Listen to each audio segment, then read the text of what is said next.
Hello everyone and a very very good morning to all of you. सभी को Audible visible हूँ? एक बार सभी लोग कमेंट करके बता देंगे कि हाँ जी मैम आप ऑडिबल और विजिबल हो सभी को। एक्साइटेड है आज के सेशन के लिए? येस और no my champions? Everyone super duper excited for today's session? चलिए, तो आज का परफेक्शन की ना एक खास बात है। आज परफेक्शन की खास बात ये है कि हमारे मन में ना बहुत सारी चीज़ें हैं। SBI PO का नोटिफिकेशन है तो SBI PO क्लियर करना है।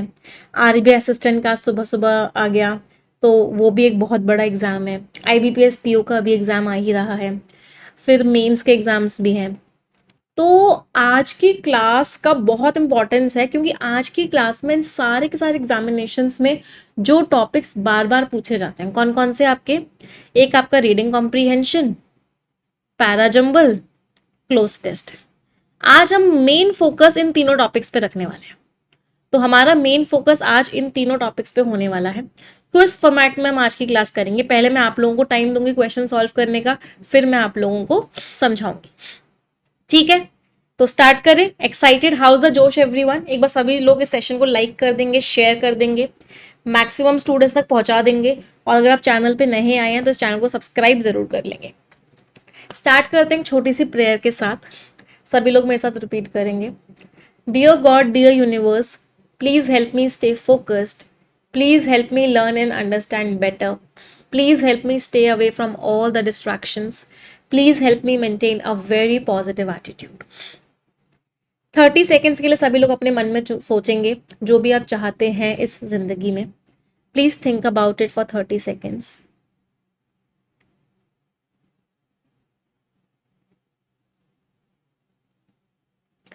Repeat this line with me. Dear God, dear universe, please help each and every one of us get what we want in life. चलिए, तो इसी पॉजिटिव नोट के साथ आज का सेशन स्टार्ट कर रहे हैं। और सबसे पहले हम जिससे स्टार्ट कर रहे हैं वो है रीडिंग कॉम्प्रीहेंशन। सभी को विजिबल है रीडिंग कॉम्प्रीहेंशन? सभी की स्क्रीन पे देखो, दिख रहा है लॉन्ग आरसी है। जब भी लॉन्ग आरसी होता है पहला स्टेप क्या होता है? पहला स्टेप होता है क्वेश्चंस को रीड करना। तो सबसे पहले हम क्वेश्चंस को रीड करेंगे। हर क्वेश्चन में आपको एक कीवर्ड मिलेगा, उस कीवर्ड को हम नोट डाउन करेंगे। उसके बाद हम पैसेज को स्किम करेंगे और पैसेज में जहां जहां हमें कीवर्ड्स मिल रहे होंगे उस लाइन को रीड करेंगे और साथ के साथ फिर क्वेश्चंस का आंसर देते हुए चलेंगे। तो ये आपकी रीडिंग कॉम्प्रीहेंशन की स्ट्रैटेजी होती है। जब आप क्वेश्चंस रीड कर रहे होते हो वहीं के वहीं हम वोकैबुलरी वाले क्वेश्चन साथ के साथ कर लेते हैं। ठीक है, स्टार्ट करें। चलिए, तो स्टार्ट करते हैं। सबसे पहले रीडिंग कॉम्प्रीहेंशन को देखा हमने, इसके बाद हम क्वेश्चंस पर आए। सबसे पहला क्वेश्चन, क्या कोई कीवर्ड है? Which of the following is और आर ट्रू है। तो ट्रू और नॉट ट्रू वालों में तो कोई कीवर्ड नहीं होता। चलो कोई बात नहीं, आगे बढ़ते हैं। Which of the following is और आर फॉल्स, फिर से कोई भी कीवर्ड नहीं है। कोई बात नहीं, आगे बढ़ते हैं। अगला क्वेश्चन, कीवर्ड मिल गया, क्लाइमेट ड्रिवन बॉटलनेक इवेंट। कैसे उसने ह्यूमन पॉपुलेशन को इम्पैक्ट किया है? तो क्लाइमेट ड्रिवन बॉटलनेक इवेंट ऐसा करके कीवर्ड मिला।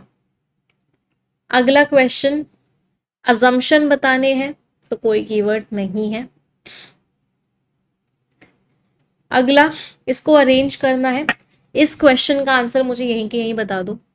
इस पूरे को अरेंज करके क्या आंसर मिलेगा? आपके पास 30 सेकेंड्स हैं इस क्वेश्चन के लिए। You have 30 seconds for this question. Everyone tell मी।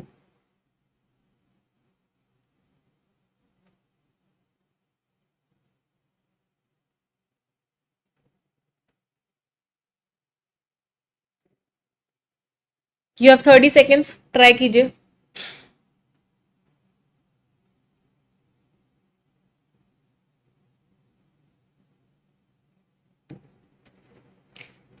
चलिए ट्राई करते हैं साथ में।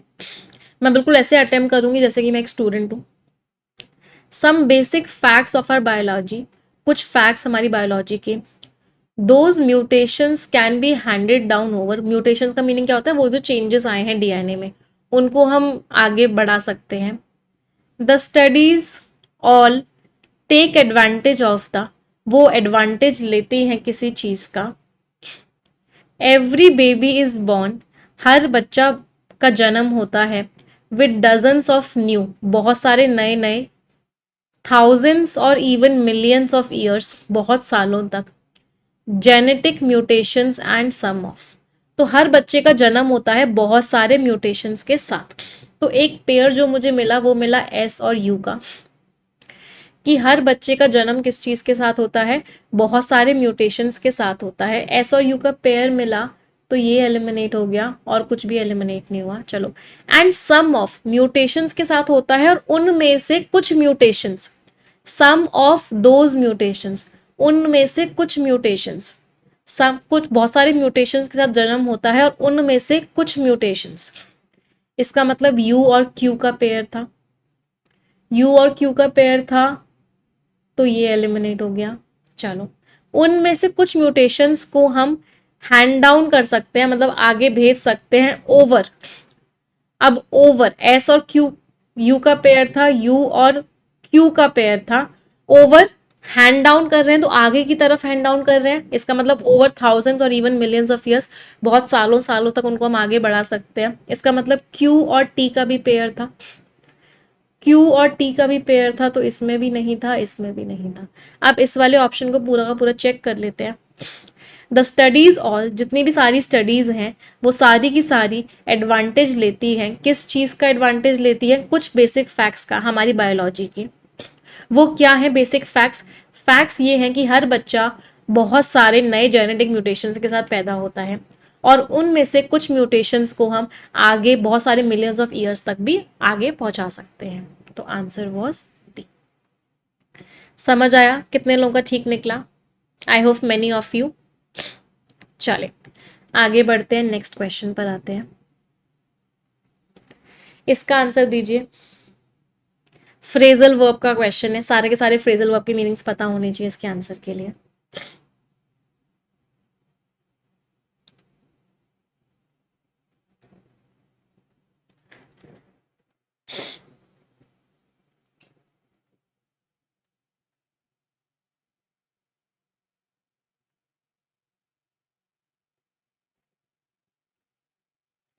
होल्ड ऑन, होल्ड ऑन का मीनिंग क्या होता है? किसी चीज पे कंट्रोल ले लेना। I have a hold on this particular thing, मेरा इस चीज के ऊपर कंट्रोल है।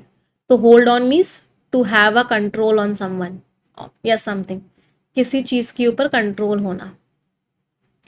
होल्ड्स अप, किसी चीज में डिले होना, कोई चीज देरी से हो रही है वो होल्ड अप कर रही है। होल्ड आउट, किसी को कोई पोजीशन ऑफर करना, to offer something. Hold down, किसी काम को करते हुए रहना, उस काम को रोकना नहीं, that is what hold down, to keep doing something.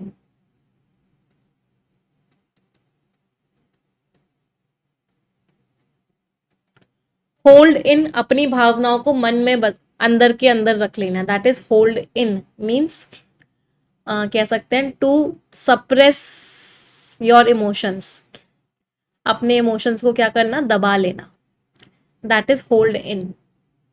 तो आंसर क्या हो गया? अगर रिसर्च देरी से हुई तो इसका जो इम्पैक्ट होगा वो बहुत ज्यादा लोगों को भड़काने वाला होगा, if the research holds up.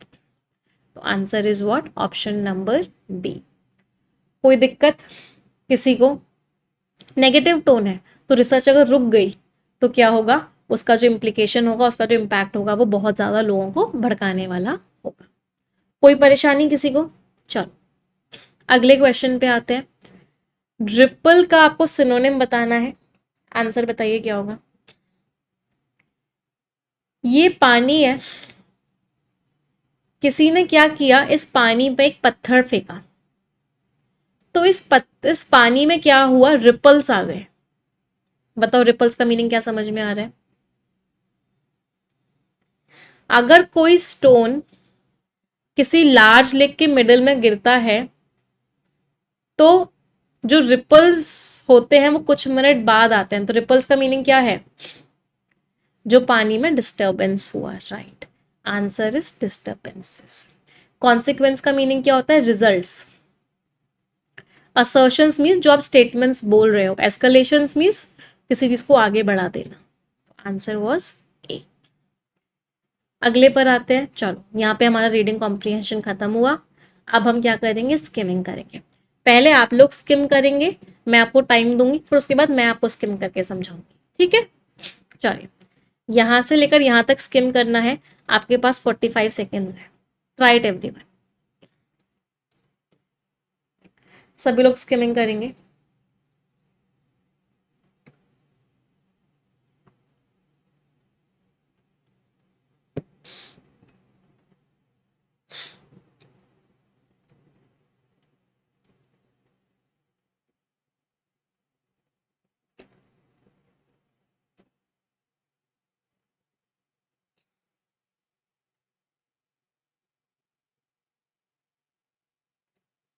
जैसी स्किमिंग हो जाएगी कमेंट करेंगे डन।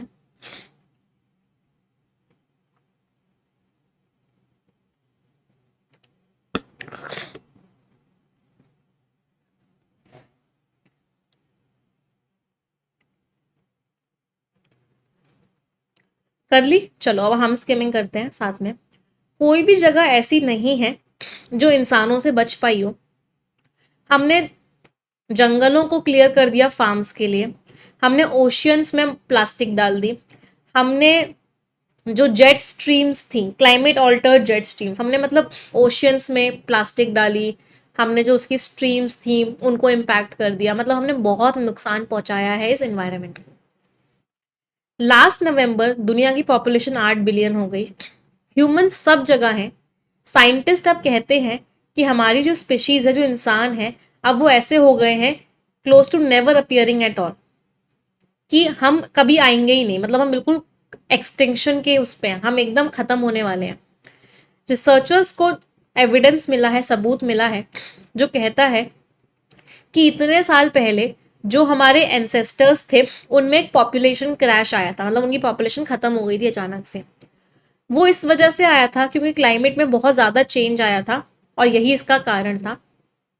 हमारे जो पूर्वज थे वो बहुत कम हुआ करते थे, 1280 लोगों से भी कम थे उस टाइम पे। इस टाइम को बोला गया बॉटल नेक। ये टाइम 100,000 साल चला, फिर उसके बाद पॉपुलेशन बढ़ना शुरू हो गई। 98.7% जो हमारे एंसेस्टर्स हैं वो क्या हो गए, इस बॉटल नेक की शुरुआत में ख़त्म हो गए। इसकी वजह से हमारे जो एंसेस्टर्स हैं वो एक्सटिंक्शन के थ्रेट पे आ गए कि ख़त्म ही हो जाएंगे इंसान। साइंटिस्ट ने लिखा, उनकी स्टडी को पब्लिश किया गया। ओमनी प्रेजेंट मीन्स जो सब जगह हो, उसको क्या बोलते हैं, ओमनी प्रेजेंट। ठीक है, चलो अगला पैराग्राफ स्किम करेंगे। छोटा पैराग्राफ है, सभी के पास 30 सेकेंड्स है। Scheme it everyone.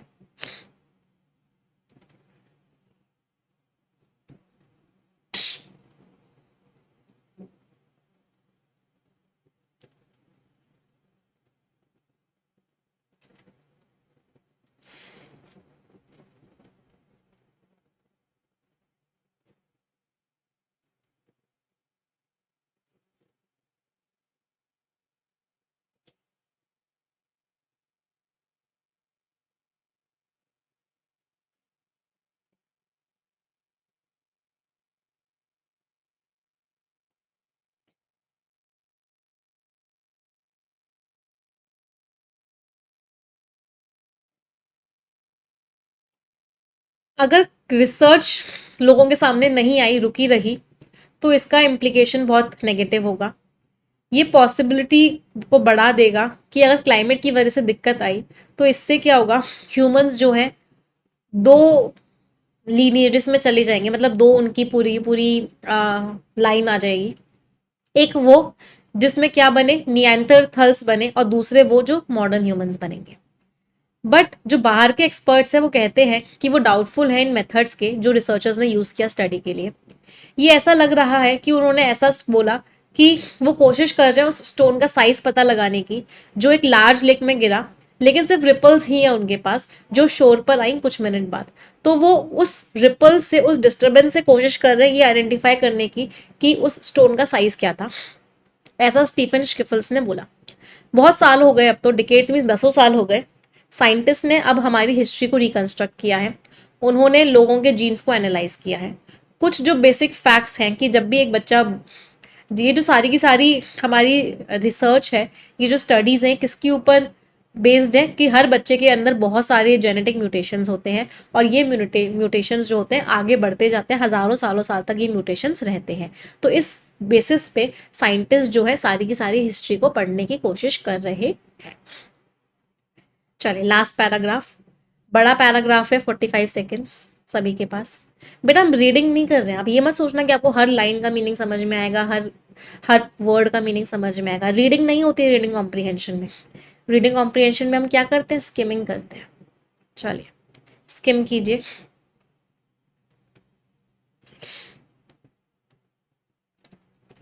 Last paragraph,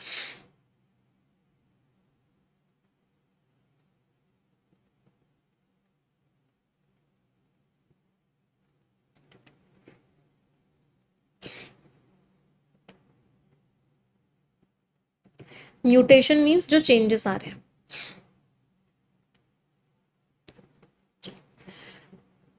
variations को कंपेयर करके साइंटिस्ट जो है आइडेंटिफाई करेंगे कि हमारे पूर्वज कैसे होते थे, जो अलग अलग हिस्सों में रहते थे, वो कैसे मूव करते थे, कैसे रिप्रोडक्शन करते थे। हम पॉपुलेशन का साइज भी निकालने की कोशिश करेंगे वो साइंटिस्ट जो है। ये स्टडीज़ बहुत कॉम्प्लिकेटेड हो गई हैं क्योंकि टेक्नोलॉजी जो मतलब बहुत मॉडर्न हो गई है, सोफिस्टिकेटेड मीन्स मॉडर्न हो गई है क्योंकि डीएनए टेक्नोलॉजी बहुत स्ट्रांग हो गई है। साइंटिस्ट जो है लोगों के जीनोम्स को कंपेयर कर पाते हैं।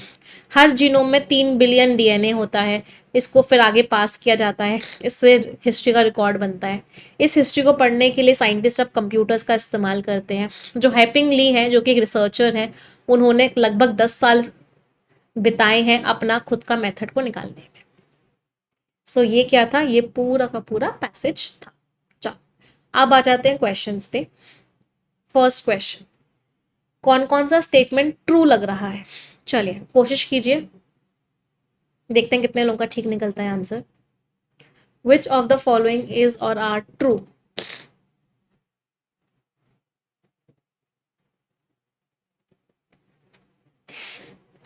चलिए फर्स्ट, ह्यूमन एक्टिविटीज ने अपना मार्क छोड़ा है बहुत सारे इकोसिस्टम्स पे और एनवायरनमेंट्स में। क्लियरली दे रखा था कि हम ओशंस में प्लास्टिक डाल रहे हैं, हम एनवायरनमेंट को ख़राब कर रहे हैं, फॉरेस्ट कट कर रहे हैं, तो बिल्कुल सही है, ट्रू है। ह्यूमन स्पीशीज ने बहुत बड़ा खतरा का सामना किया था अपने एग्जिस्टेंस को लेके, मतलब एक समय ऐसा आया था पास्ट में जब ह्यूमन खत्म होने वाले थे। तो ऑथर ने क्लियरली बोला है कि एक समय ऐसा आया था जब ह्यूमंस बिल्कुल खत्म हो गए थे, बहुत ना के बराबर ह्यूमंस बचे थे, बिल्कुल ट्रू है। There has been a sustain means लगातार, एक लगातार कोशिश चल रही है टू अनरेवल, अनरेवल मीन्स जानने की कोशिश चल रही है कि हम हिस्ट्री को जानें। तो लगा क्लियरली पूरे पैसेज में यही मेंशन है कि इंसान कोशिश कर रहा है हिस्ट्री को जानने की, तो ये भी ट्रू है। तो answer is d, all of a b and c. कितने लोगों का ठीक निकला? चलो अगला क्वेश्चन, कौन कौन से स्टेटमेंट्स फॉल्स हैं?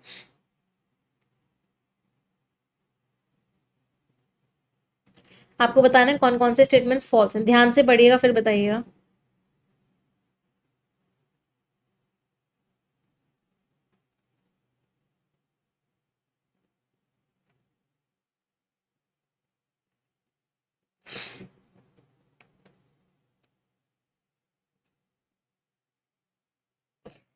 फॉल्स वाले बताने हैं।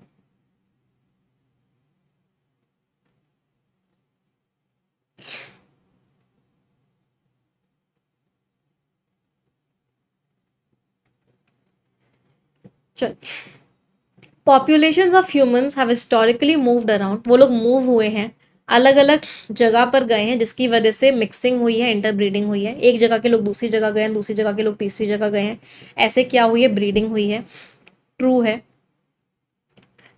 अभी जो एडवांसमेंट्स हुए हैं जेनेटिक्स में और जेनोमिक्स में, इसकी वजह से पॉसिबल हो गया है कि हम अच्छे से कॉम्प्रिहेंसिव जीनोम कंपैरिजन, ओवरऑल जो है कंपैरिजन कर सकें, इसका कंपैरिजन उसके साथ, उसका कंपैरिजन इसके साथ। तो एक बार देख लेते हैं, लिखा हुआ था ये बात, लिखा हुआ था साइंटिस्ट जो है सारे के सारे जीनोम्स को कंपेयर कर सकते हैं। तो ये स्टेटमेंट भी क्या हो गया, ये स्टेटमेंट भी ट्रू है। अगला, हेपिंग ली और जो उनके कलीग्स हैं उन्होंने 10 साल डिवोटेड 10 एंटायर ईयर्स, 10 साल दिए अपनी जिंदगी के of their life and efforts to their research, अपनी जिंदगी की, अपनी कोशिशों की उन्होंने 10 साल दिए इस रिसर्च को, लिखा हुआ था। हैपिंग ली जो है उन्होंने 10 साल से ज़्यादा दिए अपने मेथड को बनाने में, एवोल्यूशन को रिकंस्ट्रक्ट करने के लिए। Spent over a decade, 1 decade से ज़्यादा दिया, 10 साल से ज़्यादा दिए। और यहाँ लिखा हुआ है कि 10 साल दिए। डिवोटेड 10 पूरे पूरे साल दिए अपनी जिंदगी के, तो ये क्या हो गया, फॉल्स हो गया। पैसेज में लिखा हुआ था 10 से ज़्यादा साल दिए हैं और यहाँ पे लिखा हुआ है 10 साल दिए हैं, तो दिस इज फॉल्स। तो आंसर इज व्हाट, ओनली सी, सिर्फ और सिर्फ सी ऑप्शन है जो गलत है। कितने लोगों का ठीक निकला? चलो अगले क्वेश्चन पर आते हैं। क्लाइमेट की वजह से जो प्रॉब्लम हुई वो ह्यूमन को कैसे इम्पैक्ट किया?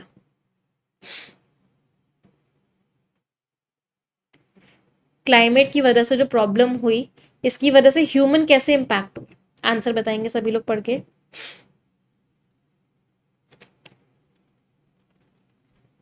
क्लाइमेट की वजह से जो प्रॉब्लम हुई, क्या पॉपुलेशन बढ़ गई? नहीं, पॉपुलेशन तो कम हुई है, नहीं हो सकता।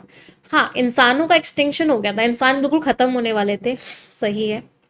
It influence the divergence of early human lineage, divergence हुआ था, 2 अलग अलग तरह के लोग आए थे इसकी वजह से, देख लेते हैं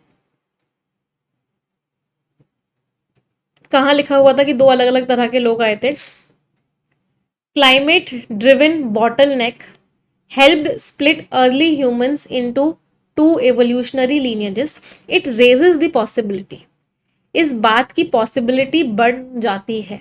ऐसा हुआ था या नहीं हुआ था ये नहीं दिया हुआ, ये दिया हुआ है कि पॉसिबिलिटी हो जाती है कि ऐसा हो सकता था। तो जो लोग वर्ड मैचिंग वाले हैं सावधान हो जाओ यहाँ पे कि मैम लिखा हुआ था ये, तो वर्ड मैचिंग करके आंसर दे दोगे। यहाँ पे क्लियरली क्लियरली लिखा हुआ है कि ये पॉसिबिलिटी बनी थी, जबकि पैसेज में लिखा हुआ है कि ऐसा हुआ था, तो ऐसा हुआ नहीं था, इस बात की पॉसिबिलिटी थी, तो ये नहीं हो सकता। तो सी नहीं है तो ये भी नहीं हो सकता, ये भी नहीं हो सकता, इसमें भी वही बात लिखी हुई है कि इसकी वजह से एक लीनिएज आ गया, जबकि पैसेज में लिखा हुआ है ऐसी पॉसिबिलिटी थी, तो ये भी नहीं हो सकता। Answer is option number B. कोई दिक्कत किसी को भी? Anyone, any problem? Ma'am question में माइट लिखा हुआ है, how might the climate drive in bottleneck event. अच्छा यहाँ पे माइट लिखा हुआ है, राइट राइट राइट, माइट लिखा हुआ है मतलब पॉसिबिलिटी ही पूछी गई है। हाँ, एक मिस्टेक हमने कर दी, क्वेश्चन में माइट लिखा हुआ है, इसका मतलब पॉसिबिलिटी ही पूछी गई है कि कैसे इसने इम्पैक्ट किया होगा, पैसेज के हिसाब से कैसे इसने इम्पैक्ट किया होगा। तो इस बात की पॉसिबिलिटी बन गई है, इस बात के चांसेस बन गए हैं कि इसने मदद की होगी ह्यूमंस को 2 स्टेजेस में जाने में, एक जिसकी वजह से नियांथरथल्स बने और एक जिसकी वजह से मॉडर्न ह्यूमंस बने। तो इसने इन्फ्लुएंस किया होगा अर्ली ह्यूमन लीनिएजेस के डाइवर्जेंस को। नहीं, तब भी सी नहीं होगा। माइट का मतलब क्या है, कैसे किया होगा, और पॉसिबिलिटी का मतलब है कि इस बात का चांस होगा। नहीं, तब भी आंसर नहीं है, तब भी आंसर नहीं है। क्यों नहीं है आंसर? क्वेश्चन है कि कैसे हो सकता है, और आंसर में लिखा हुआ है उस बात की पॉसिबिलिटी है। थोड़ा सा कंफ्यूजिंग है एक्चुअली ना। अच्छा एक चीज और, इसको ना हम इस तरीके से भी कर सकते थे, क्या ये बात समझ में आ रही है? अगर सी आंसर होगा तो ई भी आंसर होगा, अगर सी आंसर होगा तो ई भी आंसर होगा। क्यों? क्योंकि सी को ही और एक्सप्लेन किया हुआ है ई में, डाइवर्जेंस हुआ जिसमें से एक था ये वाला, तो सी और ई साथ में तो कभी भी आंसर नहीं हो सकता। ऐसा कोई भी ऑप्शन नहीं है जिसमें लिखा हुआ हो सी और ई साथ में आंसर है, तो इसका मतलब ये दोनों ही आंसर्स नहीं होंगे। इसका मतलब आंसर क्या होगा? Answer would be B. Question formation में थोड़ा सा प्रॉब्लम है, हाउ माइट नहीं लिखेंगे हम, यहाँ पे लिख सकते हैं how has the climate driven bottleneck event impacted the early human population। तो थोड़ा सा क्वेश्चन फॉर्मेशन में मिस्टेक है, माइट की जगह हैज आएगा। क्लियर? चलो अगला, हम क्या क्या अजम्पशंस कर सकते हैं इस पैसेज के बेसिस पे।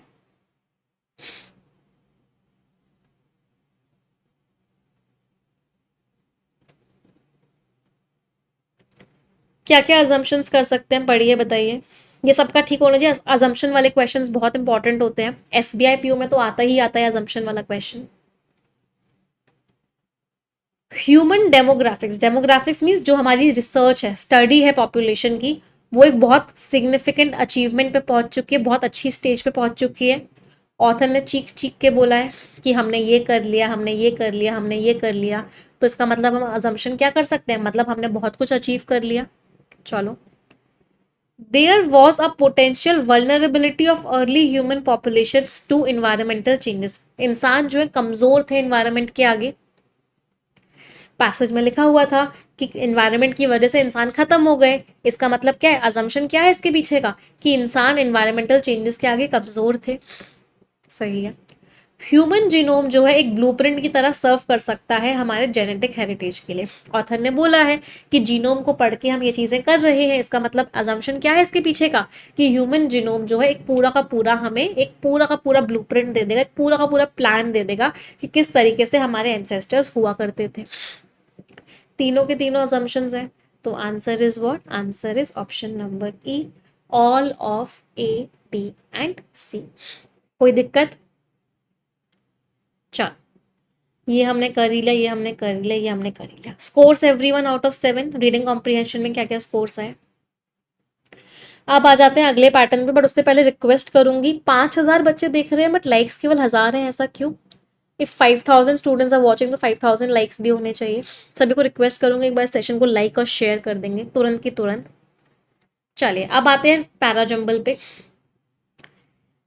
पहला पैराजंबल बड़ा ही प्यारा पैराजंबल है, और अच्छी बात इसमें यह है कि इसमें कोई भी आपको फिक्स्ड स्टेटमेंट नहीं दिया हुआ है, और मुझे पूरा विश्वास है आप सभी लोग परफेक्शन वाले बच्चे हो, तो आप इस पैराजंबल को बड़ी आसानी से कर लोगे। आप सभी के पास 4 मिनट का टाइम है इस पैराजंबल को सॉल्व करने के लिए, and your time starts now.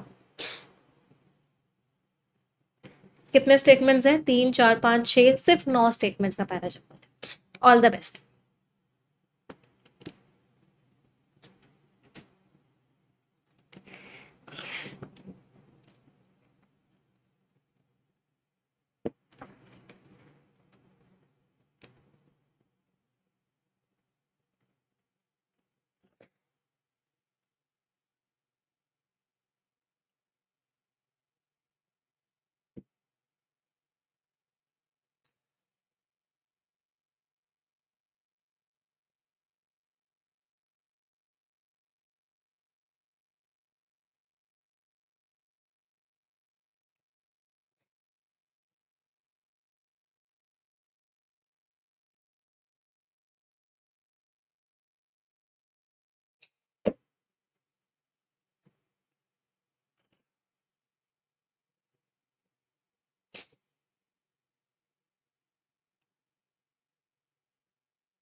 चलो थोड़ी सी हेल्प करती हूँ मैं आप लोगों की। मुझे बताओ स्टार्टिंग स्टेटमेंट कौन कौन सा नहीं हो सकता। एंड लिखा हुआ है। द फर्स्ट ऑप्शन, किस चीज का फर्स्ट ऑप्शन भाई? दैट लिखा हुआ है। कौन सी डिशेस?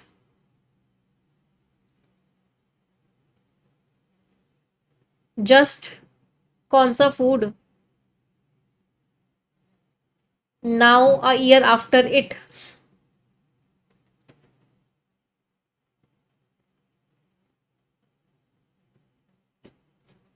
अब आइडेंटिफाई कर लो स्टार्टिंग स्टेटमेंट कौन सा है।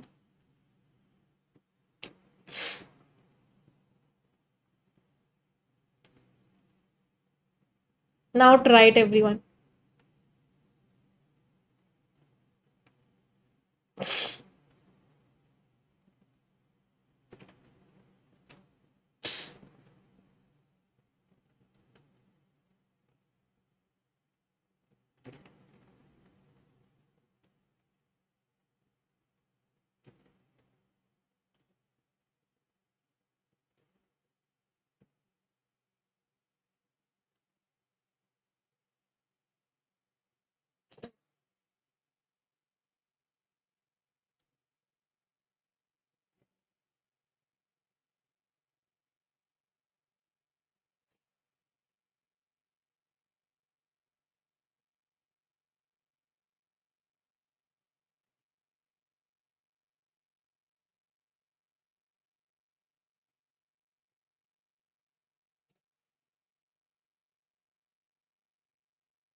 थोड़ी सी हेल्प कर रही हूँ आप लोगों की,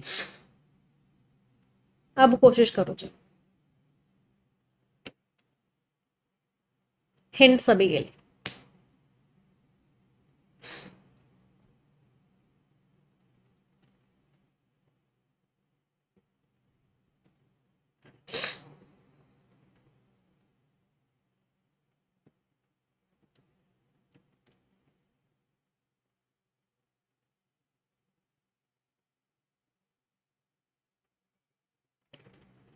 लास्ट 2 minutes फॉर ऑल।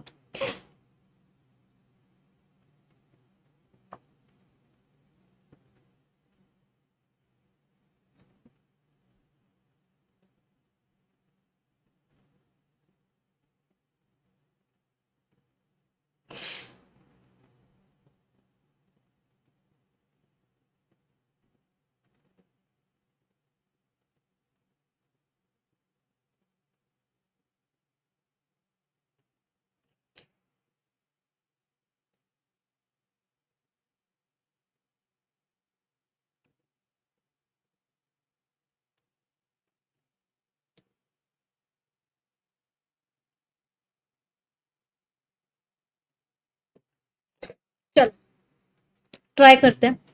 सबसे पहला स्टेप होता है किसी भी पैराजम्बल को करने का, रीडिंग। सबसे पहला स्टेप क्या होता है कि आप सारे स्टेटमेंट्स को रीड करो। चलो एक एक करके सारे स्टेटमेंट्स रीड करते हैं। जोक्स को तो हटा दो हॉस्पिटल फूड को लेके, ये जो चेंजेस हैं वो पेशेंट्स को के साथ बहुत बड़े हिट है, मतलब पेशेंट्स इसको लाइक कर रहे हैं। अगर पेशेंट को पहला ऑप्शन नहीं पसंद तो सेकंड ऑफरिंग भी प्लांट बेस्ड है। इसका मतलब है फूड में ना ही मीट होगा, ना ही डेयरी होगी, ना ही मिल्क होगा, मिल्क प्रोडक्ट्स होंगे, ना ही एग्स होंगे। समांथा मॉर्जेस्टर्न जो कि एक डाइटिशियन है, उन्होंने बोला कि 10 में से 9 बार पेशेंट्स ने उन डिशेस को एक्सेप्ट कर लिया है और जो सेटिस्फैक्शन रेट है वो 90% से ऊपर है। चलो मुझे बताओ, क्या ए और डी का पेयर समझ में आया था? पेयर्स बनाते हैं सबसे पहले। ये जो चेंजेस हैं पेशेंट्स को पसंद आए हैं, ये जो चेंजेस हैं ये पेशेंट्स को क्या हुए, पसंद आए हैं। इन्होंने बोला कि पेशेंट्स इसको एक्सेप्ट कर रहे हैं और सेटिस्फैक्शन रेट भी 90% से ऊपर है। तो डी जो है एक्सप्लेनेशन है ए का। ए और डी का पेयर सभी ने बना लिया, that d is the explanation of a. चलो आगे। एनीवन हु वांट्स मीट, जिसको भी मीट चाहिए होगा उसको स्पेशल रिक्वेस्ट करनी होगी। In offering the menus to patients, patients को मेन्यूज देने में हॉस्पिटल ने एक डिसीजन लिया कि हम टर्म कोई लिखेंगे नहीं, हम ना कुछ भी ऐसे लिखेंगे नहीं, हम कोई भी टर्म नहीं लगाएंगे, द टर्म, हम ये टर्म नहीं लिखेंगे लेबल्स में। क्यों? क्योंकि ऐसा लग रहा है कि अगर हमें टर्म लिखेंगे तो जो हमारे डाइनर्स हैं, जो खाना खाने वाले हैं, वो हमसे दूर हो जाएंगे। कौन सा टर्म नहीं लिखेंगे? कहां पर लिखा हुआ है टर्म के बारे में? The term. कौन सा टर्म? इस तरह के फूड को कौन सा टर्म दिया जाता है?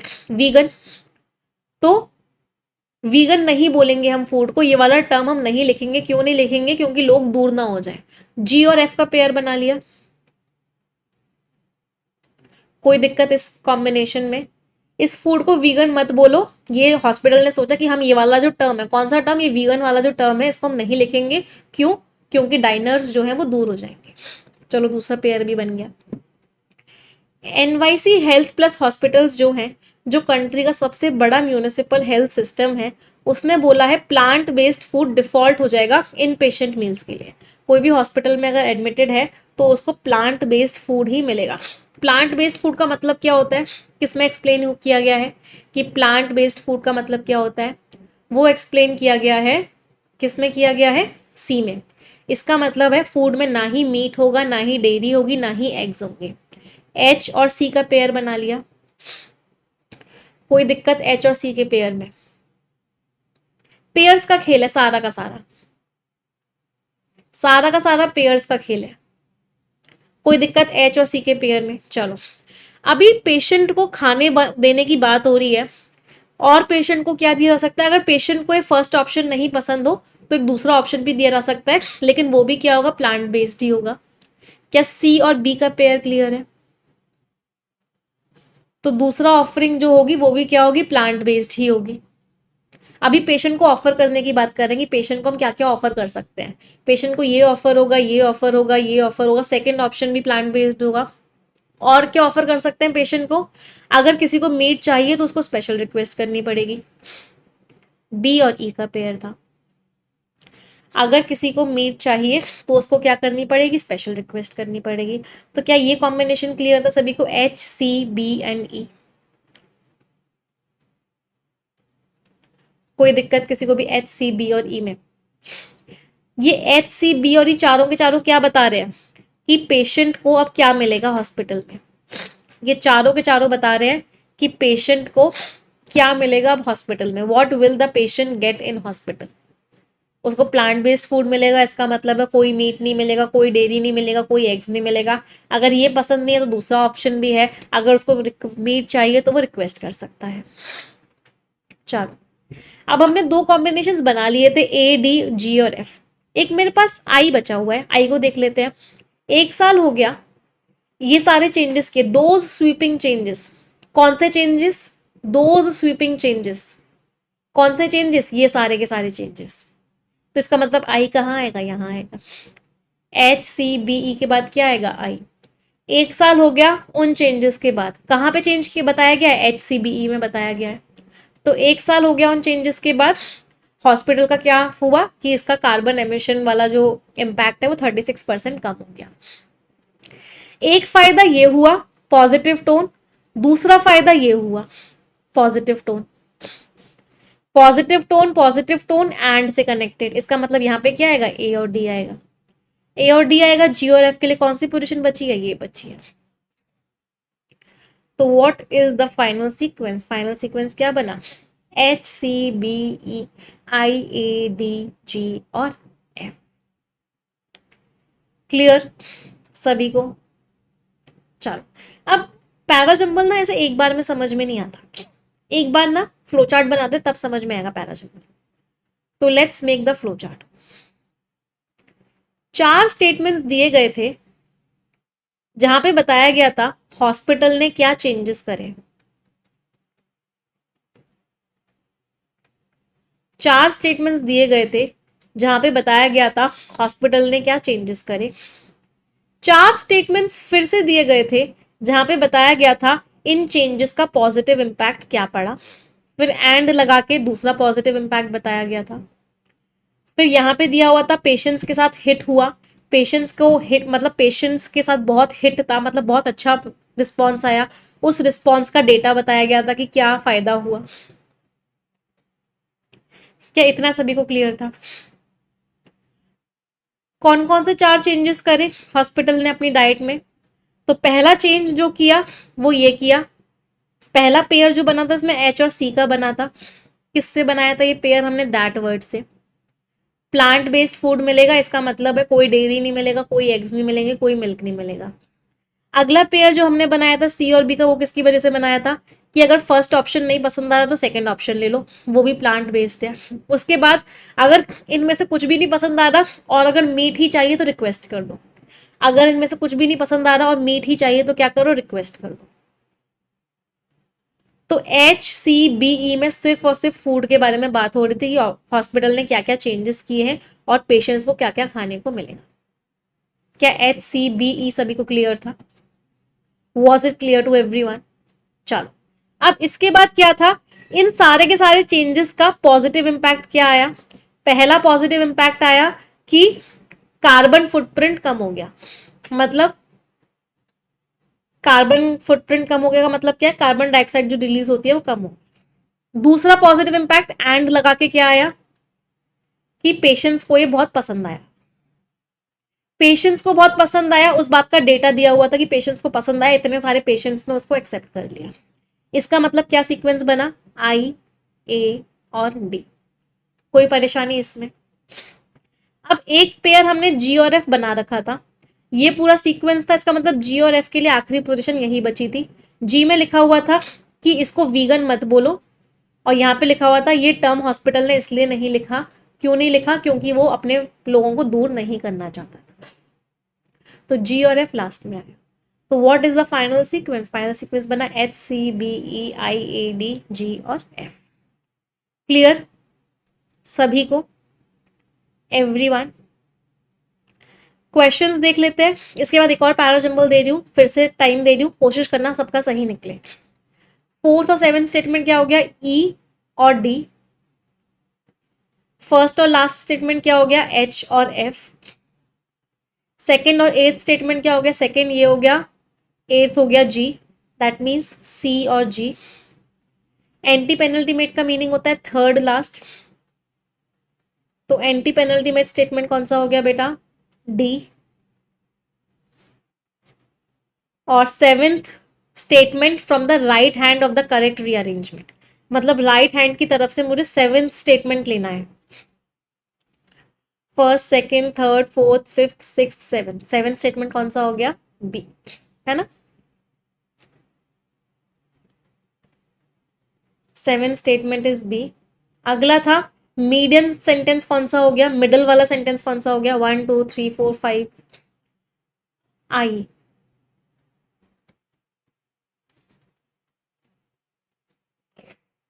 समझ आया सभी को पैराजंबल।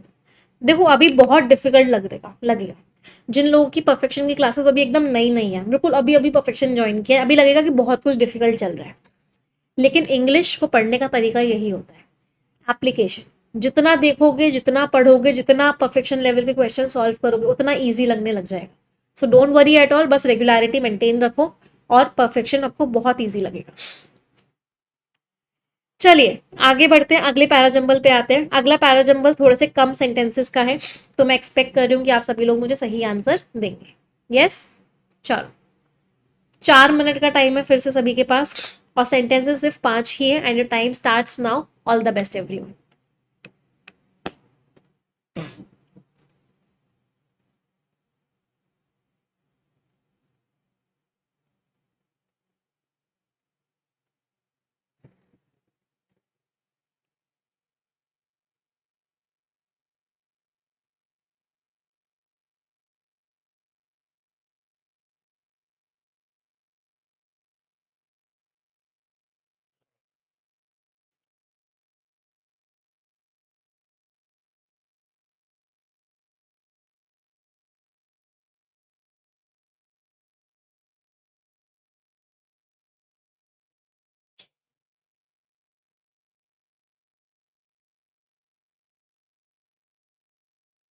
जो बच्चे पूछ रहे हैं मैम आज आप परफेक्शन की क्लास यूट्यूब पे क्यों ले रहे हो, बेटा इसका रीज़न ये है कि आज वेंसडे है।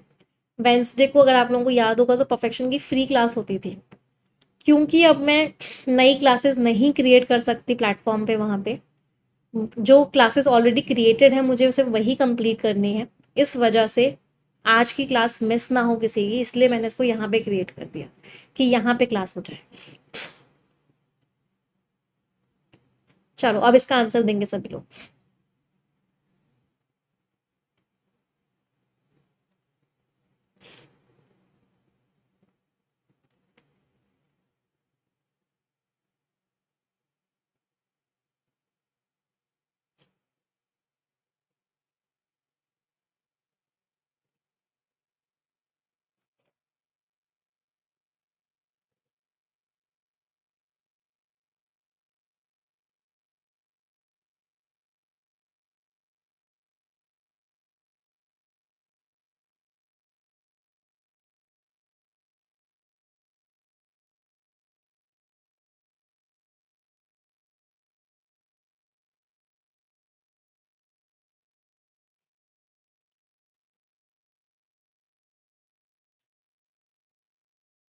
चलिए देखते हैं। सम इकोनॉमिस्ट आर्ग्यू, कुछ इकोनॉमिस्ट आर्ग्यू करते हैं। मुझे 1 मिनट दीजिएगा, है ना, just give me a second.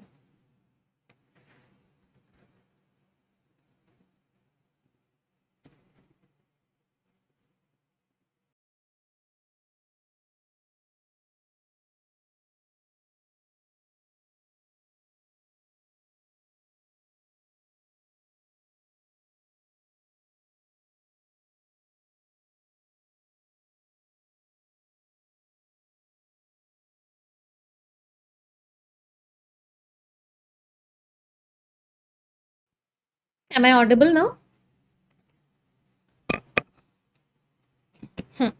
चलो देखते हैं। सम इकोनॉमिस्ट आर्ग्यू, कुछ इकोनॉमिस्ट आर्ग्यू करते हैं कि जो ट्रेडिशनल स्टिमुलस मेजर्स थे, स्टिमुलस का मीनिंग क्या होता है, एनकरेजमेंट, तो इकोनॉमी को जो बढ़ाने के जो कदम थे, ट्रेडिशनल मीन्स जो पुराने, जैसे कि इंटरेस्ट रेट्स को कम किया जाता था, सरकार स्पेंड करना ज़्यादा बढ़ा देती थी, अब ये इफेक्टिव नहीं होंगे आज की इकोनॉमिक एनवायरनमेंट में। इन दिस कॉन्टेक्स्ट, यहाँ पे दिस लिखा हुआ है, इसका मतलब ये स्टार्टिंग नहीं हो सकता। इस कॉन्टेक्स्ट में इस चीज को मद्देनजर रखते हुए पॉलिसी मेकर्स को अब क्या करना है, बहुत ही मुश्किल एक्ट करना है, मतलब बैलेंस करना है चीज़ों को, उनको अपनी इकोनॉमीज को सपोर्ट भी करना है, और जो लॉन्ग टर्म चैलेंजेस हैं जैसे क्लाइमेट चेंज, इनइक्वालिटी, इनको भी एड्रेस करना है। जो ग्लोबल इकोनॉमी है, जो ओवरऑल इकोनॉमी है, ये एक ऐसे क्राइसिस को फेस कर रही है जो पहले कभी नहीं आया, अनप्रेसिडेंटेड मीन्स जो पहले कभी ना आया हो, with economies around the world, जो पूरी की पूरी दुनिया की कंट्रीज हैं वो कोशिश कर रही हैं कि वो कोविड के इम्पैक्ट्स को झेल पाएं। इंस्टेड दे सजेस्ट, दे लिखा हुआ है यहाँ पे, दे प्रोनाउन है, दे प्रोनाउन किसका नाउन है, इसका नाउन है, तो एक पेयर जो बना वो हमारा क्या बना, एक कॉम्बिनेशन जो बना वो हमारा ए और डी बना। इंस्टेड इसकी जगह वो सजेस्ट करते हैं कि इंटरवेंशंस करो, इंटरवेंशन मीन्स बीच में आओ, पॉलिसीज बनाओ, टारगेटेड मीन्स लोगों को टारगेट कर करके कि इन लोगों को ज़्यादा ज़रूरत है, इन लोगों के लिए ज़्यादा पॉलिसीज़ की ज़रूरत है, जैसे कि ग्रीन इंफ्रास्ट्रक्चर में इन्वेस्टमेंट करो, लोगों को सोशल सिक्योरिटी दो, ये सब ज़रूरी है जिससे कि हम इन चैलेंजेस को फेस कर सकें। अच्छा, ये एक सजेशन भी है, तो जब भी सजेशंस दिए जाते हैं जनरली वो एंडिंग की तरफ होते हैं, तो अभी हमें ये लग रहा है कि जो ए और डी है ये लास्ट में आएगा। चलो आगे बढ़ते हैं। कुछ कंट्रीज में क्या हो रहा है, धीरे धीरे रिकवरी हो रही है, लेकिन कुछ कंट्रीज जो हैं अभी भी लड़ रही हैं इस पैंडमिक के नेगेटिव कॉन्सिक्वेंसेस से, fall out means negative impact से, ग्रैपलिंग मीन्स स्ट्रगल कर रही हैं, राइजिंग अनएम्प्लॉयमेंट, अनएम्प्लॉयमेंट बढ़ता जा रहा है, कर्जा बढ़ता जा रहा है, तो पूरी दुनिया स्ट्रगल कर रही है, कुछ कंट्रीज में रिकवरी हो रही है। इसका मतलब सी और ई का भी एक पेयर था, तो सी और ई का पेयर था, ए और डी का पेयर था, अब बस मुझे बी चेक करना है, बी कहाँ आएगा, बी या तो यहाँ आ सकता है या फिर बी यहाँ आ सकता है।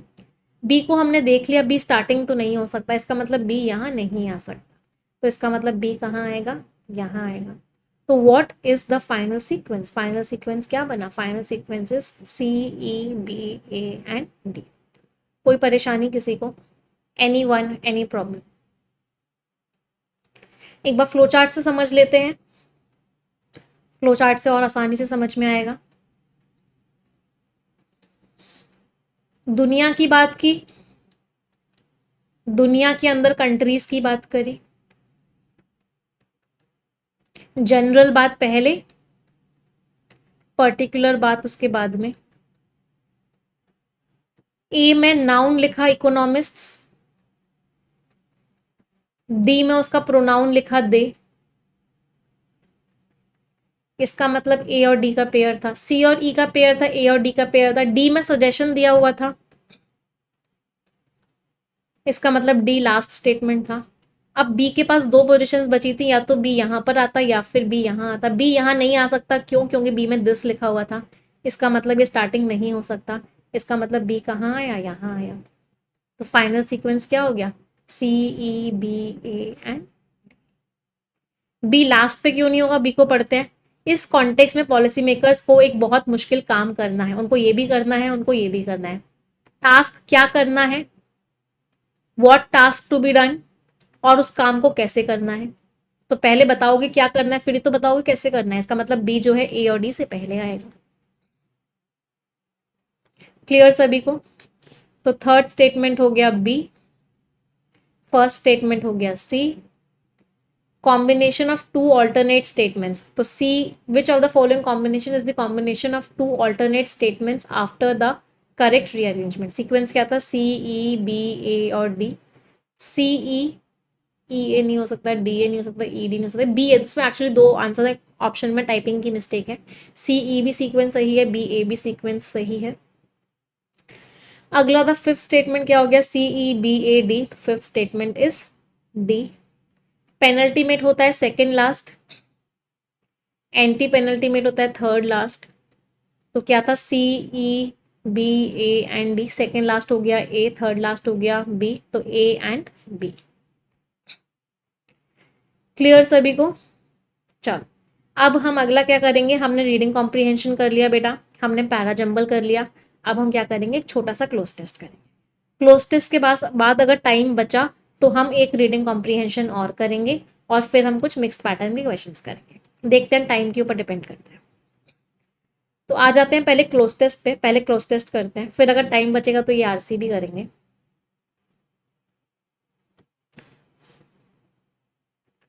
क्लोज टेस्ट का सबसे पहला स्टेप क्या होता है, सबसे पहले हम स्किम करते हैं। स्किम का मतलब क्या है, ऊपर ऊपर से पढ़ेंगे और मेन आइडिया समझने की कोशिश करेंगे। चलिए ऊपर ऊपर से पढ़िए और मुझे बताइए मेन आइडिया क्या है।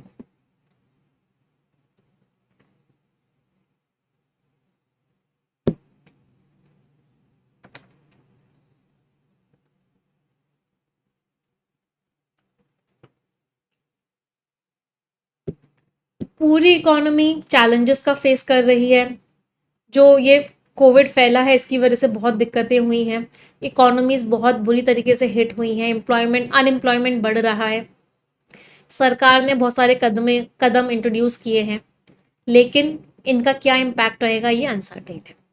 तो ओवरऑल कोविड फैला, उसका क्या इम्पैक्ट हुआ इस बारे में बात हो रही है। चलिए क्वेश्चंस करते हैं एक एक करके, आंसर देंगे। एक रिक्वेस्ट फिर से करूंगी, 5,000 बच्चे देख रहे हैं बट 5,000 लाइक्स नहीं है अभी तक। एक बार सभी लोगों को रिक्वेस्ट करूंगी, एक बार सेशन को लाइक कर देंगे तुरंत के तुरंत।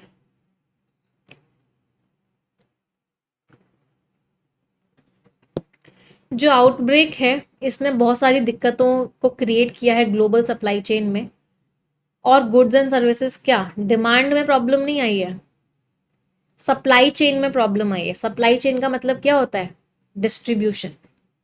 तो आंसर इज बी, प्रोडक्शन नहीं होता सप्लाई चेन, इंपोर्ट नहीं, कंजम्पशन नहीं, डिस्ट्रीब्यूशन। कोविड की वजह से लॉकडाउन लगा तो डिस्ट्रीब्यूशन नहीं हो पा रहा है, तो आंसर इज बी। बहुत कंफ्यूजिंग ऑप्शंस थे, ए भी लग रहा था, सी भी लग रहा था, बट आंसर इज बी। इसलिए बोला था पहले स्किम कर लेना। स्किमिंग में क्या हो रहा है कि सप्लाई चेन का मतलब क्या है कि लोगों तक पहुंच नहीं पा रहा सामान। चलो नेक्स्ट पैराग्राफ।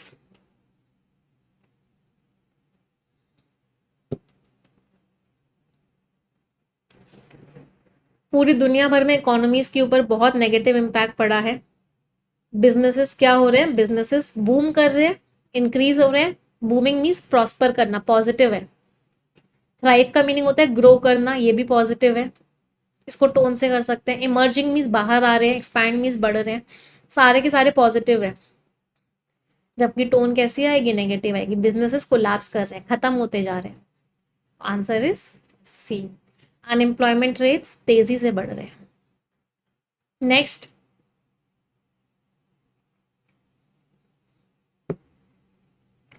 इसको भी टोन से कर सकते हो।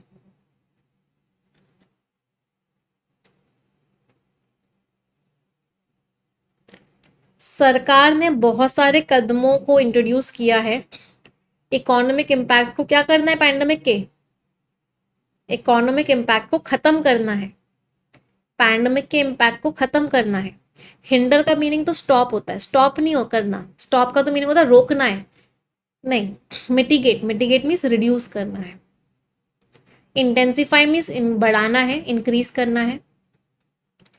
एग्रावेट और खराब करना है, एग्जाकर्बेट और खराब करना है। तो सरकार ने कदम कोशिश की है मिटिगेट करने की, सुकून पहुंचाने की। अगला,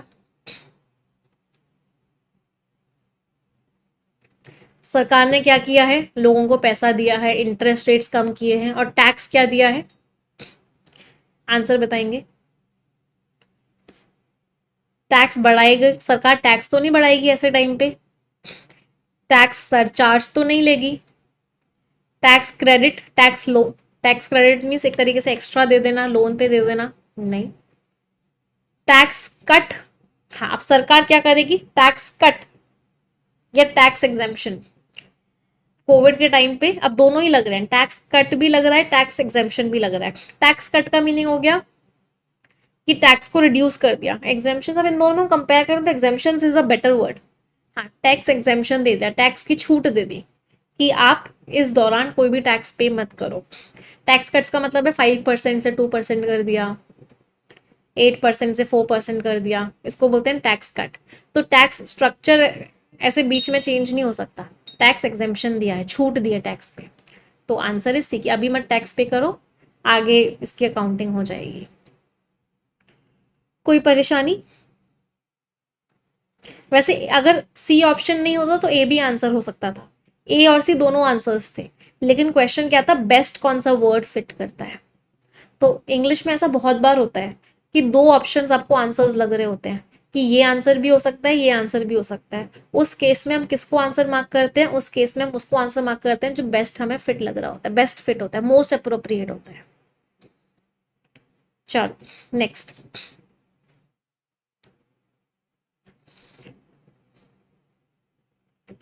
However, the long term dash of these measures, ये जो सरकार ने कदम उठाए हैं, इनका जो लॉन्ग टर्म क्या है वो अनसर्टेन है। अब इसमें सारे आंसर्स लग रहे हैं, देखो, इफेक्टिवनेस कि ये कितना इफेक्टिव होंगे, एफिशिएंसी कितने एफिशिएंट होंगे, सस्टेनेबिलिटी लॉन्ग टर्म पे कितना चलेंगे, फीजिबिलिटी कितना वो प्रैक्टिकल है, प्रॉफिटेबिलिटी कितना प्रॉफिट देंगे। अब इनमें से मुझे बेस्ट वाला सिलेक्ट करना है, तो बेस्ट वाला क्या है, फीजिबिलिटी। कोई भी सरकार कदम उठाती है तो उसकी हम फीजिबिलिटी देखते हैं कि ये मेजर्स कितने लंबे टाइम तक प्रैक्टिकल हैं। तो answer would be what, answer would B option number D. हमेशा फीजिबिलिटी चेक किया जाता है किसी भी कदम का, कि सरकार ने कदम उठा तो लिया, अब ये कितना फीजिबल है, कितना प्रैक्टिकल है। तो आंसर वॉज डी। अगर डी ऑप्शन नहीं होता तो सी भी सही था कि कितना सस्टेनेबल है, कितने लंबे टाइम तक ये चलेगा, लेकिन सस्टेनेबिलिटी का मतलब ही होता है लंबे टाइम तक, तो लॉन्ग टर्म सस्टेनेबिलिटी नहीं हो सकता। सस्टेनेबिलिटी का मतलब ही होता है कि वो चीज़ लंबे टाइम तक चलेगी, लॉन्ग टर्म का मतलब भी वही होता है, लंबे टाइम तक चलेगी, इसलिए सस्टेनेबिलिटी नहीं हुआ। Effectiveness, efficiency, long term effectiveness है, लॉन्ग टर्म एफिशिएंसी नहीं। एफिशिएंसी अभी तुरंत की होती है, कोई चीज़ कदम उठाया गया है तो उसकी एफिशिएंसी कितनी है, लॉन्ग टर्म एफिशिएंसी नहीं चेक करते, या लॉन्ग टर्म इफेक्टिवनेस नहीं चेक करते, प्रॉफिटेबिलिटी की तो बात ही नहीं हो रही। तो आंसर क्या था, आंसर वॉज डी। क्लियर सभी को? अगर यहाँ पे लॉन्ग टर्म नहीं लिखा होता तो इफेक्टिवनेस भी आंसर था, एफिशिएंसी भी आंसर था, सस्टेनेबिलिटी भी आंसर था, फीजिबिलिटी भी आंसर था। अगर यहाँ पे लॉन्ग टर्म वर्ड नहीं लिखा होता तो all four were the answers. कोई दिक्कत किसी को? सरकार ने कदम अपने प्रॉफिट के लिए नहीं उठाए हैं बेटा, प्रॉफिटेबिलिटी नहीं हो सकता, सरकार ने लोगों के भले के लिए उठाए हैं कदम। चलो, तो ये था क्लोज टेस्ट। स्कोर्स बता देंगे सभी लोग, क्या क्या स्कोर्स रहे क्लोज टेस्ट में। आ जाते हैं रीडिंग कॉम्प्रीहेंशन पे। तैयार है? या फिर ये वाला रीडिंग कॉम्प्रीहेंशन ना मैं आप सभी को होमवर्क में दे रही हूँ, सभी लोग इस रीडिंग कॉम्प्रीहेंशन को करेंगे और हम इसको अगली क्लास में डिस्कस करेंगे। So this reading comprehension is a homework question for all of you, सभी लोग करेंगे। अब एक डिफरेंट पैटर्न कर लेते हैं, और ये रहा नेक्स्ट पैटर्न। वर्ड स्वैप है, लेकिन मेंस वाला वर्ड स्वैप है। प्री में वर्ड स्वैप में एक ही सेंटेंस आता है जिसमें 4 वर्ड्स दे रखे होते हैं, उन 4 वर्ड्स को इंटरचेंज करना होता है। मेंस के वर्ड स्वैप में 2 सेंटेंसेस होते हैं जिसमें 6 या 8 शब्द दिए होते हैं और उनको इंटरचेंज करना होता है। ठीक है, तो मेंस वाला वर्ड स्वैप कर रहे हैं, 6 शब्द हैं, आपको बताना है कि कौन सा वर्ड किससे इंटरचेंज होगा जिससे कि आपका फाइनल आंसर सही हो।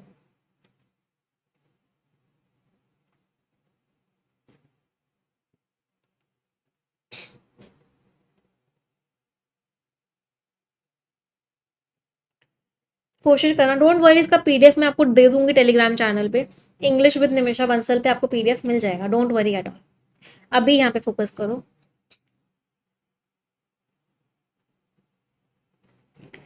सेंट्रल बैंक का 6.5% जो ग्रोथ प्रोजेक्शन है 2023-24 के लिए, रिमेन्स इन तो नहीं होता, एक फ्रेजल वर्ब होती है फैक्टर्स इन। फैक्टर इन का मीनिंग क्या होता है, किसी चीज को इन्वॉल्व करना, किसी चीज को मद्देनजर रखना। तो यहाँ पे क्या आएगा, फैक्टर्स इन आएगा। इसका मतलब ए को डी से इंटरचेंज करेंगे, ये दोनों ऑप्शंस एलिमिनेट हो गए। फैक्टर्स इन, ये इन्वॉल्व करता है अ डिक्लाइन, डिक्लाइन हुआ है, किस चीज में डिक्लाइन हुआ है, decline in the dash rate, rise rate तो कुछ नहीं होता, तो ये भी अपनी जगह गलत लग रहा है। इन द राइज रेट तो नहीं होगा, चलो कोई बात नहीं, आगे देख लेते हैं। ये अपनी जगह गलत लग रहा है, तो ये ऑप्शन भी एलिमिनेट हो गया। In each of the comfortable quarters, नहीं सब्सिक्वेंट क्वार्टर्स, आने वाले क्वार्टर्स, आने वाले जो क्वार्टर्स होंगे, इसका मतलब सी और ई तो होगा ही होगा, तो ये ऑप्शन भी एलिमिनेट हो गया। तो आंसर इज सी। एक बार इसको चेक कर लेते हैं। तो सेंट्रल बैंक का जो ग्रोथ प्रोजेक्शन है वो क्या कर रहा है, वो इन्वॉल्व कर रहा है कि डिक्लाइन होगा, किस में डिक्लाइन होगा, एक अपटिक रेट में, जो बढ़ोतरी का रेट है वो कम हो जाएगा आगे आने वाले क्वार्टर्स में, और जो कल्मिनेटिंग मीन्स एंड होगा 5.7% पे फाइनल क्वार्टर में। इंडिया जो है बनी हुई है सबसे बड़ी growing economy bye a comfortable margin, अच्छे खासे मार्जिन से इंडिया ग्रो कर रही है। चाइना जो है 6.3% का राइज कर रही है, किससे रिप्लेस किया था, हाँ उससे राइज किया चाइना ने सेम क्वार्टर में, और चाइना में अब नया नया स्लो डाउन आ रहा है। तो answer was C. Next question, answer बताएंगे सभी लोग।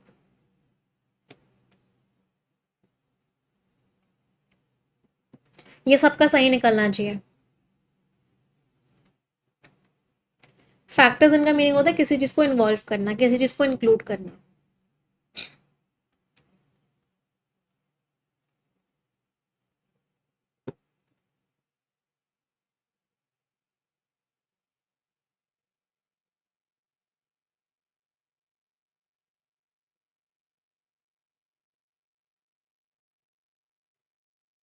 चलिए ट्राई करते हैं। Farm sector GVA maintained its growth, इसने अपनी क्या मेंटेन करी, अपनी स्पीड मेंटेन करी। स्पीड का मतलब होता है पेस, तो इसने अपनी स्पीड मेंटेन करी, ई आया यहाँ पे। ये दोनों ऑप्शंस एलिमिनेट हो गए। ये 3.5% बढ़ा क्वार्टर वन में, लेकिन ये कम हो सकता है, टेपर ऑफ का मीनिंग क्या है, रिड्यूस हो सकता है, थैंक्स टू द मॉनसून, क्योंकि मॉनसून जो है क्या हो रहा है, B F, monsoon fear progress तो कुछ भी नहीं हो सकता, बी एफ तो नहीं हो सकता, मॉनसून फियर प्रोग्रेस, ये भी एलिमिनेट हो गया। मॉनसून बहुत धीरे धीरे, टेपिड का मीनिंग क्या होता है, बहुत नॉर्मल सा, बहुत मॉडरेट, बहुत ल्यूक वार्म, मतलब बहुत हल्के हल्के बढ़ रहा है मॉनसून। एंड द सी और एफ, और ये डर है, किस बात का डर है, कि इतना कम पानी होगा तो इससे क्या होगा, क्रॉप जो है हर्ट हो जाएगी। ट्रेड, होटल्स, ट्रांसपोर्ट इतने बढ़ गए, बट इन, लेकिन अगर हम एब्सोल्यूट टर्म्स में बात करें तो एम्प्लॉयमेंट इंटेंसिव सेगमेंट जो है वो 1.9% रहा, कोविड लेवल से नीचे। ये क्या कर रहा है, ये हमें बता रहा है कि रिकवरी जो है अभी भी इनकम्प्लीट है। बिल्कुल सही है, मैच कर गया। तो answer was A, E, B, D, C and F. समझ आए सभी को क्वेश्चन आज के सारे। एक रीडिंग कॉम्प्रीहेंशन है, ये भी मुझे आप लोगों को करवाना था, बट ये इसको मैं होमवर्क में दे रही हूँ, और इसके आंसर्स आप लोगों को जो पीडीएफ शेयर होगी उसमें मिल जाएंगे, तो एक बार इसके चेक कर लेना कि आप लोगों के आंसर्स ठीक निकले या नहीं निकले। यस, कोई परेशानी दुविधा किसी को, आई होप नहीं है। अब हम मिलेंगे आगे की क्लासेस में। आज मैं आप लोगों के लिए प्लान कर रही हूँ कि क्योंकि एसबीआई पीओ का नोटिफिकेशन आ गया है, आईबीपीएस पीओ का नोटिफिकेशन भी है, तो आप लोगों को एक वीडियो दे दूँ कि डिस्क्रिप्टिव राइटिंग की तैयारी कैसे करनी है, ऐसे कैसे लिखते हैं, लेटर कैसे लिखते हैं, लेटर का क्या फॉर्मेट होता है, ऐसे को जल्दी से जल्दी अच्छे से अच्छा कैसे लिख सकते हैं। तो इस पूरे के ऊपर मैं आप लोगों के लिए एक वीडियो बना रही हूँ, जो मैं आप लोगों को शेयर कर दूंगी आज या मोस्ट प्रोबेबली बाय टुमारो, जिससे कि आपकी डिस्क्रिप्टिव राइटिंग की तैयारी भी स्टार्ट हो जाए।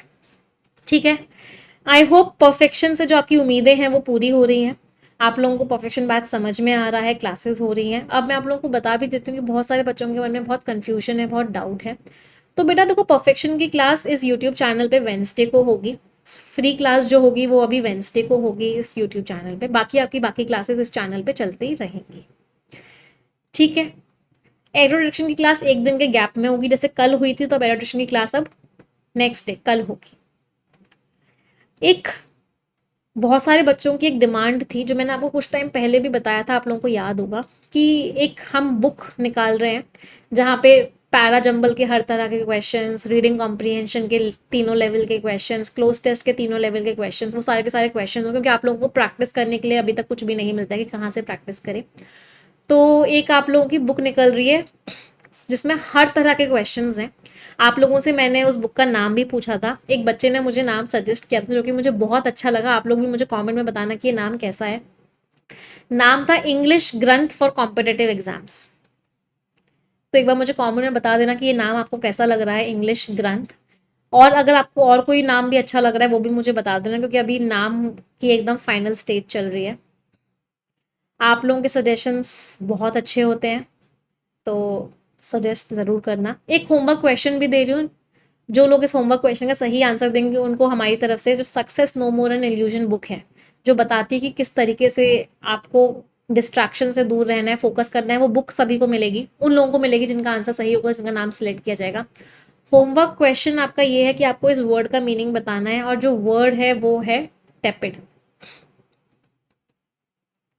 इस वर्ड का मीनिंग मुझे सभी लोग कमेंट में बताएंगे, आंसर ज़रूर दीजिएगा। और मुझे एक इंग्लिश ग्रंथ नाम कैसा लगा ये ज़रूर बताइएगा। कोई और नाम आपके मन में है वो भी मुझे ज़रूर कमेंट सेक्शन में बताइएगा, ठीक है। चलिए, परसों वाला बेटा जो गिव अवे विनर्स थे उनका नाम मैंने अनाउंस किया था कल की एडो डिरेक्शन की क्लास में। तो एक बच्चे का नाम हमने अनाउंस किया था कल की क्लास में, उस बच्चे को बुक हमारी तरफ से मिल जाएगी। आज के जो विनर है उनका जो नाम अनाउंस होगा वो कल की एडो डिरेक्शन की क्लास में हो जाएगा, ठीक है। मज़ा आया सेशन में, सेशन अच्छा लगा। जो एफर्ट्स है मेरी आप लोगों तक best of the best content पहुंचाने की, आई होप वो पहुंच रही है सब तक। चलिए, तो आज का सेशन एंड करते हैं। एक क्वेश्चन जो मैं हर क्लास के लास्ट में पूछती हूँ आज भी पूछूंगी, are you giving your 100% to your preparation? क्या आप सभी लोग अपना 100% दे रहे हैं? अगर दे रहे हैं तो सभी लोग लिखेंगे कि हाँ जी मैम हम दे रहे हैं। अगर आप नहीं दे रहे हैं तो मुझे रीज़न ज़रूर बताएंगे कि आप 100% प्रिपरेशन का क्यों नहीं दे रहे हैं कॉमेंट सेक्शन में। सभी लोगों से मुझे रीज़न जानना है जो लोग नहीं दे रहे हैं, और जो लोग दे रहे हैं उन सभी से ये भी सुनना है कि हाँ मैम हम अपना 100% दे रहे हैं, क्योंकि इस समय पीक टाइम है बेटा, बैक टू बैक एग्जाम्स हैं। अगर आप चाहें तो आप सिलेक्शन बहुत आसानी से ले सकते हैं अपना 100% देके। चलिए, thank you everyone, bye bye, take care, stay blessed and Tata.